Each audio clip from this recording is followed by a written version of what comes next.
Hi everyone, I am Dr. Andi. Welcome to today's Facebook Live. You'll have to excuse me today. I'm just getting over a little bit of a cold, so I apologize if I sound a little bit sick on our live today. But this is always one of my favorite days of the week.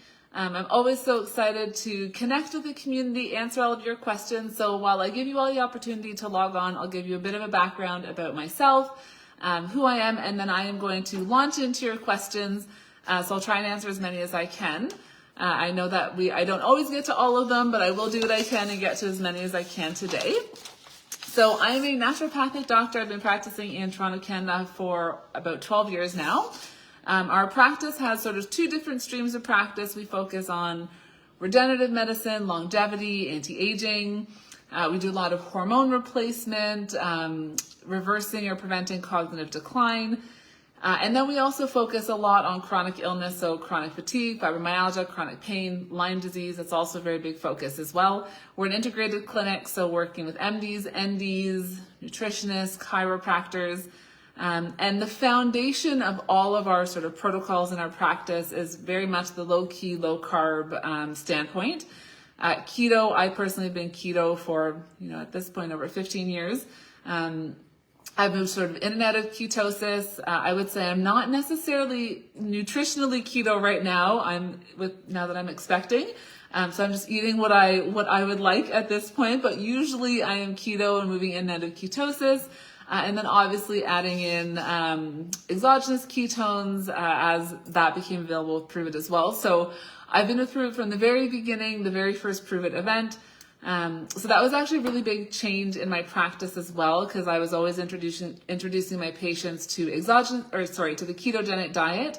So being able to introduce them to exogenous ketones was a really great change for my patients, and was something that really made a difference for them, especially those patients who weren't necessarily able to make those dietary changes.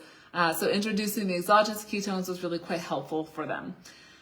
So I am going to launch right in. I'm going to start answering your questions. And the first one I'm going to address today is exactly what I just mentioned, is the benefits of exogenous ketones if you're not following nutritional ketosis. Do you have to follow a ketogenic diet?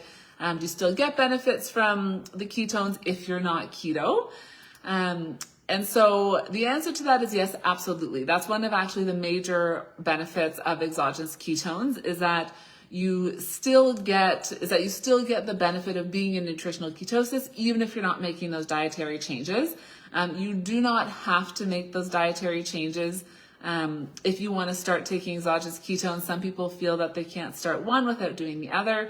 But really that's the benefit, is that you can actually take the exogenous ketones even if you haven't made any of those changes. So I find that that's sort of the easiest way to introduce these things to my patients, is that I'll often introduce ketones and intermittent fasting. And that's really the first thing before I even get them into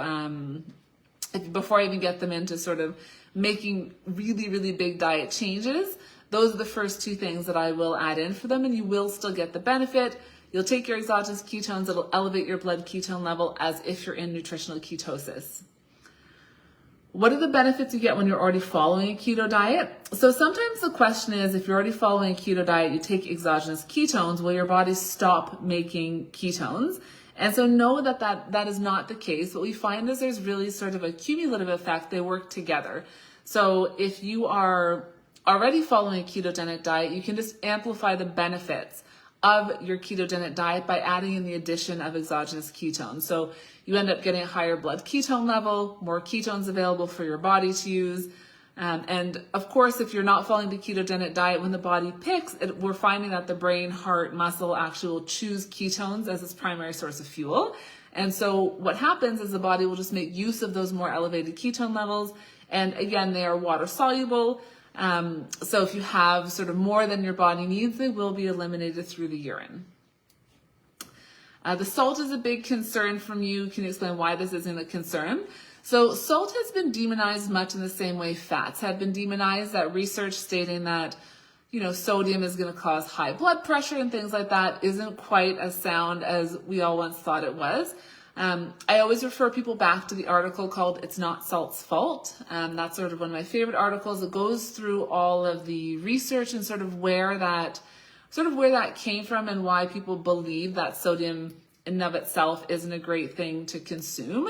The only time I would say people have to be concerned is if there's some kind of genetic predisposition, some kind of salt sensitivity, but otherwise there's not really concern with those elevated sodium levels.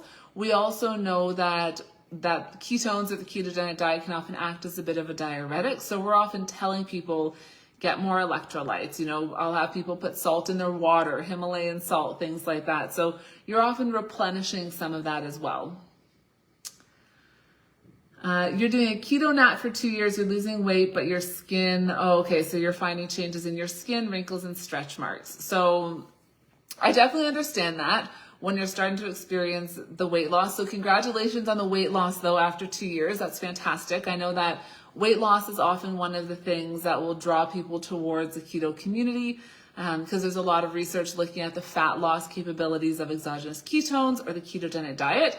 So congratulations on the weight loss.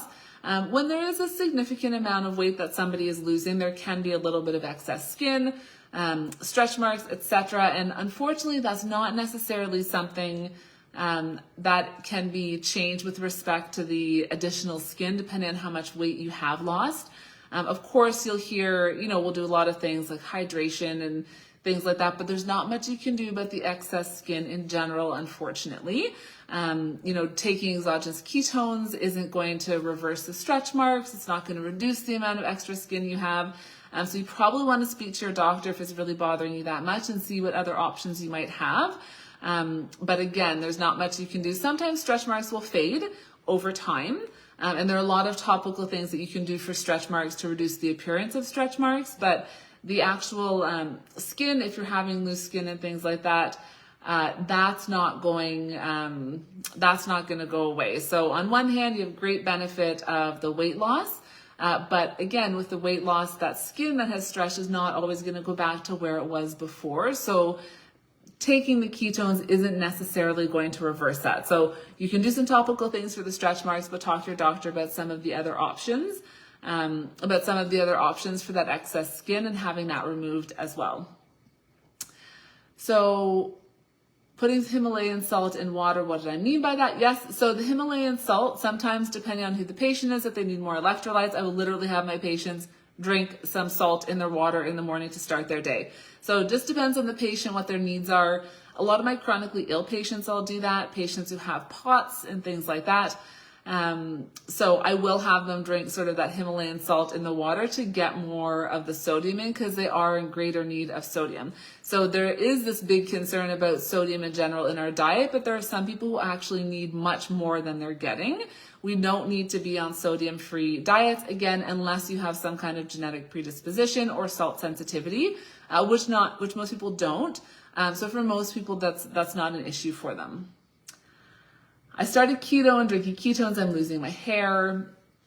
So this is the interesting thing about the ketogenic diet. The only time that I see people get hormonal disruption or imbalance, hair loss, etc., is when they need to make a few tweaks to the ketogenic diet. So I'll hear a lot of people talk about, you can be keto without eating fat. So that is true. You can absolutely be keto without eating fats, but we need our fats in order to make optimal hormone levels. So from a fat loss standpoint, you will lose weight much faster if you cut out all the fats and all the carbs and you're just eating protein and veggies, etc. But you will, as a woman, disrupt your hormones. And so you won't be able to do that for very long. And that's where I'll start to see things like hair loss, thinning hair, etc. In women especially, the fats are essential for hormonal balance. And it's not like you have to eat a ton of fats, but you need to get those fats in, avocados and olive oils.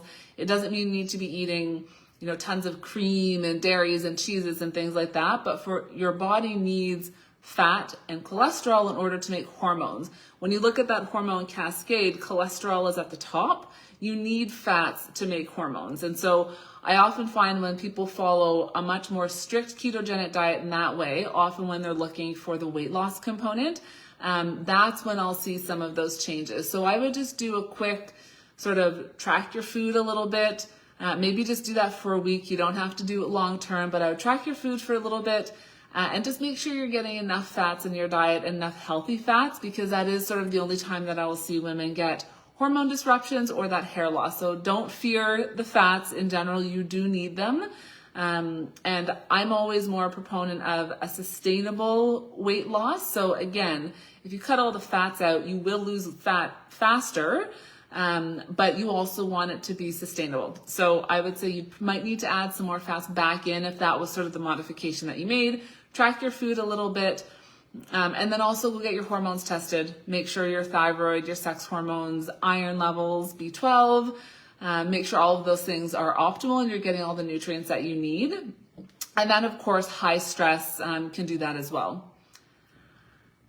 So you had a patient who said that ketones made her nauseous. She added water, and they still made her nauseous. So, okay, so if your ketones are making you nauseous, my suggestion is to reduce your serving a little bit. So instead of taking a whole sachet, then maybe just take half or a quarter of a sachet, and then don't take it on an empty stomach initially if you're new. So for some people, it's a bit of an adjustment. Your system, it's something new that you're introducing. And I do have some patients who really just can't tolerate any of their sort of supplements or anything like that on an empty stomach. I always prefer having my patients drink them or consume them on an empty stomach. But for some people, that's just not an option for them. So I usually encourage eating sort of a healthy fat, maybe just even a little bit of avocado or something like that beforehand, and then go ahead and have it after that. The fats sort of coat the gut lining as well. And so that's usually quite helpful. So try eating it with a little bit of food and see if taking it with a little bit of food and see if that makes a difference. Prediabetes and keto.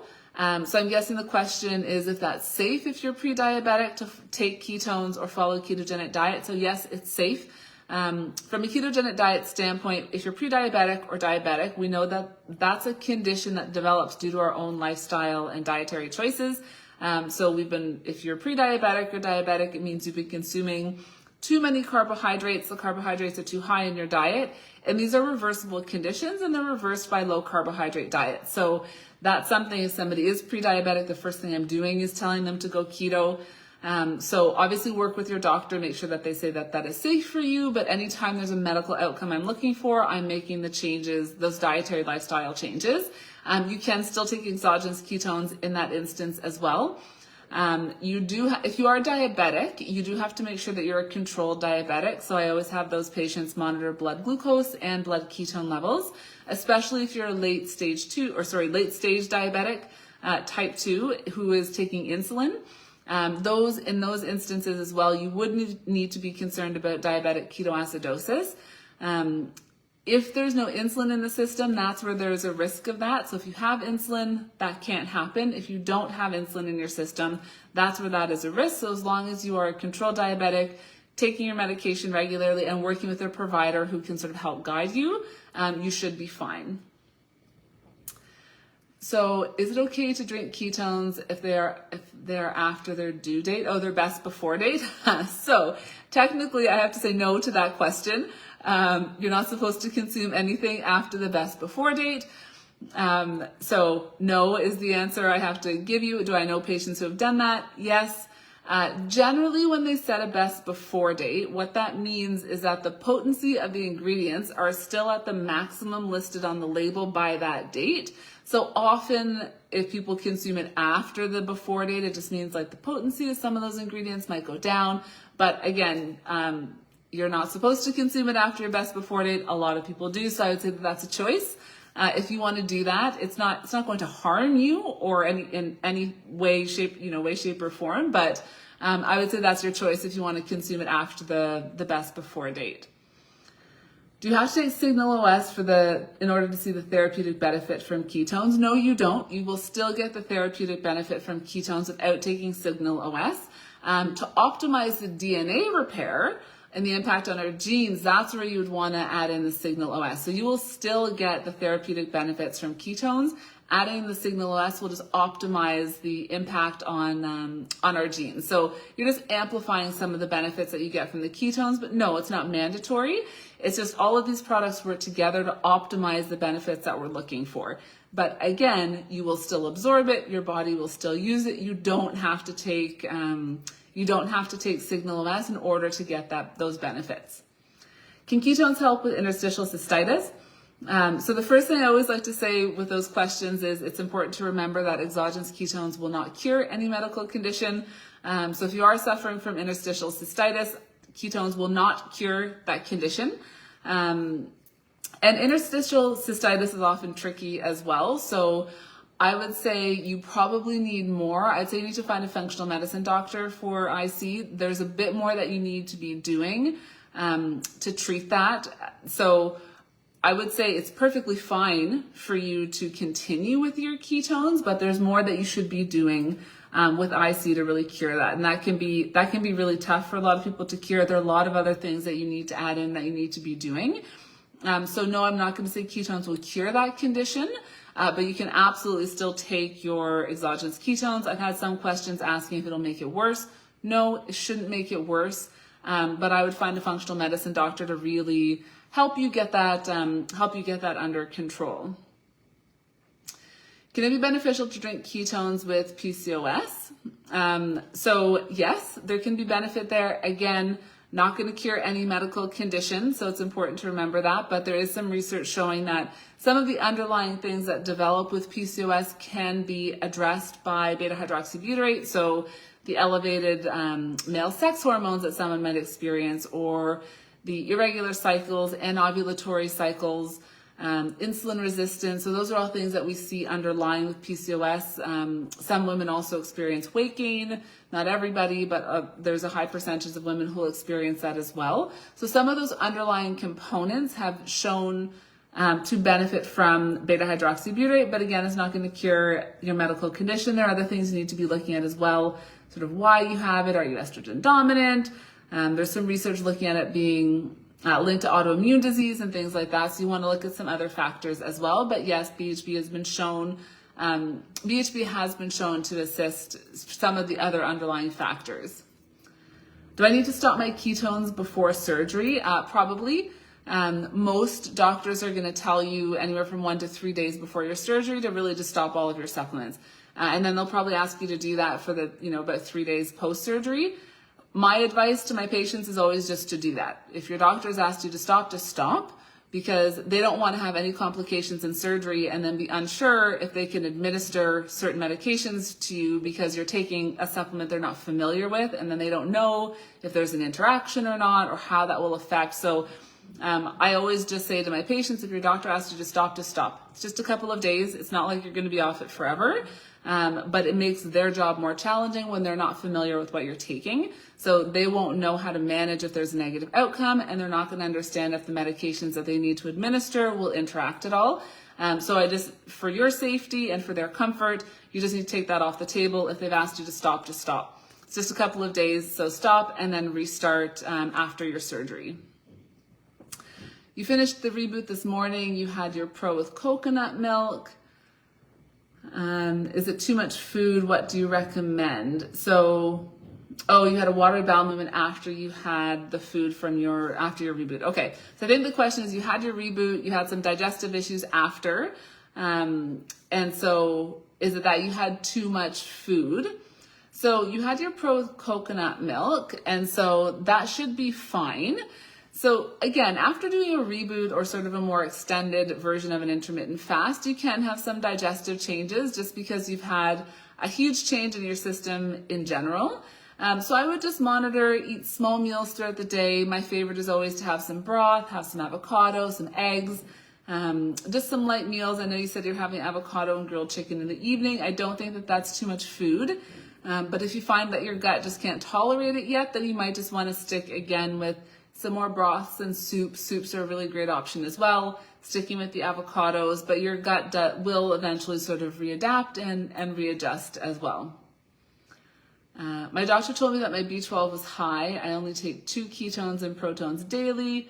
I don't want to stop. I'm too addicted. So I had this question last week too, actually. So it depends on what too high means. So I have patients whose B12 levels are up at 12 or 1400.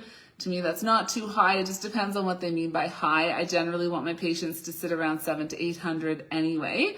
B12 is also a water-soluble vitamin. So usually if we have too much, it will eventually come out in our urine. It is unlikely that just having your ketones and your proton in a day will cause high B12 levels. So you might want to see if there's some other dietary trigger for that, or if there's something else contributing to that. But you're not usually going to get overly high B12 just from taking it twice a day. So I would look into that and see if there are other things that might be doing it, other supplements you're taking that might have some B12 in it. I'm also less concerned about the B12, but again, I'm not going to tell you anything. I'm not going to tell you to do anything contrary to what your doctor has asked you to do, because they obviously know, you and your health and your medical history. So at the end of the day, you should follow the advice from your medical doctor, but if you're not necessarily on board with that, then find another doctor and kind of get their opinion. And a functional medicine doctor is generally what I would recommend. So drinking ketones while breastfeeding. So you're likely going to be advised just not to do that. So same with during pregnancy, breastfeeding, etc. I would say you have to work with your healthcare provider. And if they say that it's safe for you, then that's okay.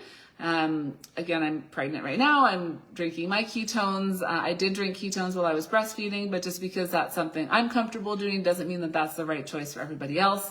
There's a lot of debate in terms of what you should or shouldn't do, what people are comfortable doing or not doing while they're pregnant. Even drinking coffee or caffeine, for example, that's also a big cause for debate, even though the research shows that that is safe at sort of smaller levels, sort of 2 cups a day. So I would say work with your healthcare provider, make sure that they have said that that is safe for you. Again, I personally consume it when I'm breastfeeding and pregnant as well, but that's my personal choice. And so you have to work with your provider and make sure that your doctor has said that that is safe for you. Otherwise, my answer to you will be no, don't, because I don't know your medical history. So don't if you're pregnant or breastfeeding, and then see if your doctor says that that is safe for you given your pregnancy and your current state of health. So I would just work with your provider and make sure that they say that that's fine. Do I need to stop my ketones if I'm doing, I think you mean a bone density testing. I think it says a wrong density testing. I'm going to assume that that's bone density testing because it asked you to stop your calcium and vitamin D, a week before your test. So it depends on which version you're taking, but if they want you to take all calcium and vitamin D out, then I would stop any supplements that contain calcium and vitamin D. So if anything you're taking, they've asked you to do that, anything you're taking contains calcium, vitamin D, just stop. And I always err on the side of doing what they've suggested for you because it's only a short period of time, and then you go back as soon as the test is done. So I would say if they've asked you to stop, then stop for now. And then just reintroduce it, have some waiting ready in the wings for you when your testing is done, and then go back to it as soon as the testing is over. As a new keto person, what are your best suggestions for starting? There's so much contradictory information. How many carbs should we have? Okay, so you're wondering about starting. So I'll answer those questions in 2 ways. So how to start exogenous ketones, and then how to start a ketogenic diet. So for exogenous ketones, if you're new, my suggestion is just to start with 1 serving a day. I usually encourage that in the morning, first thing in the morning on empty stomach, if you can tolerate that. I mentioned a little bit earlier, we touched on that some people can't tolerate that. So if you can't, have a little bit of food and that's fine. But I do generally recommend starting at first thing in the morning, 1 sachet empty stomach. And then as you become more accustomed to taking ketones, then maybe add in a 2nd serving in the afternoon at some point, maybe before a workout, something like that. In terms of the diet, I would say that that's very dependent on each individual and where you're coming from a metabolic health standpoint. So if somebody is massively insulin resistant, they might need fewer than 10 grams of carbs in a day in order to actually get into nutritional ketosis, if that's your goal. So if you're trying to get into nutritional ketosis, you need to be around kind of that 20-gram mark of carbohydrates in a day. And then again, some people need to be lower. So I usually, how I'll introduce it with my patients is I start with intermittent fasting. short fast, 16 hours from dinner till your first meal the next day. And then you have 2 meals left in the day and only one can contain a carbohydrate. So that's how I get my patients to start. I don't even get them tracking their food. I'm definitely not having my patients weigh their food or anything like that. We're looking for sustainable dietary lifestyle choices. No one's going to weigh their food for the rest of their life. So we're not doing any of that. So we introduce intermittent fasting, and then you've got your 2 meals left. Only one can contain a carb. That's how we start. And then you're taking your ketones in that fasting window in the morning. That's how my patients start. We do that for about 4 or 6 weeks. Get into the routine of sort of missing a meal, starting to plan your food. Oh, I had I had a piece of toast at lunch. I have to have a dinner with no carbohydrates in it, and starting to learn how to make those meals. I will encourage increasing fat, but not a ton, because if you're not carb free, you don't want to be high carb and high fat. That's how you gain weight. So I still want you getting healthy fats in your diet, like the oils and the avocados, but that's sort of how we're starting. And then I'll transition into getting a bit more specific. And then that's where we get into the, 20 grams of carbs in a day. Maybe only 50 to 60% of your diet is fat, but it's not actually, 70% fat. So it's a little bit lower. So it really just depends on each individual on how we sort of structure that diet, but kind of around that 20-gram mark. You're eating 1,000 calories a day. That's a little bit low, but I also am not necessarily making my patients count calories either, as long as they're getting nutrient-dense foods. My focus is always on the quality of the food you're eating, not the quantity of the food you're eating. So I don't generally make patients count calories unless they are really overeating, or, we're sort of a few weeks in and they're really not seeing any of those changes that they're looking for. Then after that 6-week period of time, I'll have patients track food for a week. Then we get a breakdown of the macros and start making more specific adjustments based on each individual. So you can follow a ketogenic diet without it being complicated. It's not massively high fat. I do make my patients do it cow's dairy free, taking out inflammatory foods. But that's generally how I'll have my patients start. So I sort of go in different kind of slower phases because I want the change to be sustainable. I want the weight loss to be sustainable, and I want them to be habits that people feel that they can just continue long term with no problem. So I don't want it to be something that's a crash diet or anything like that, or really, really restrictive where they feel like it's just not something that you'll be able to continue long term. So if you're new, take your ketones, take your nat in the morning on an empty stomach, start intermittent fasting, and only one meal can contain a carbohydrate. That's how we start. 6 weeks in, start tracking your food, and then start tweaking your macros, so then we can really start hitting those goals. So that's how I'll have my patients start. It doesn't need to be complicated. Don't be overwhelmed. If you're Googling, don't go the dirty keto route, which is bacon and cream and cheese all day long. That's not what I want my patients to do.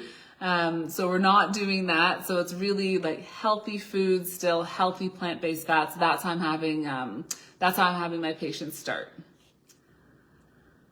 I was scared to let my doctor know what I was doing to lose weight. And then he found out that he loves keto and ketones. That's fantastic. That's always a nice change when you finally tell your provider what you're doing and you find that they're on board with what you're doing. So that's great. There's still quite a few providers who aren't entirely familiar with the ketogenic diet, how to do it, what it does for you. So there's still a lot of